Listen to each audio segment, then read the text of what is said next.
In this video, I'll show you how to use management reports in QuickBooks Online with the new interface, so you can generate a clean, presentation-ready snapshot of your business without building a report pack from scratch.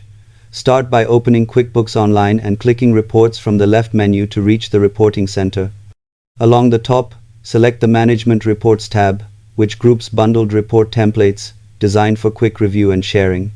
You'll typically see options like Company Overview, Sales Performance, and Expenses Performance. Each combines key numbers with visuals, so you can spot trends faster than reading multiple standard reports. Click Preview on the report you want, wait for it to load, and you'll get a polished layout with headings, totals, and charts that are easy to scan before meetings, month-end check-ins, or updates with partners.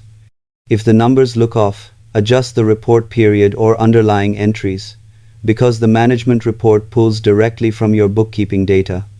And if you don't see the Management Reports tab, it's usually a permissions or subscription limitation, so check your access level.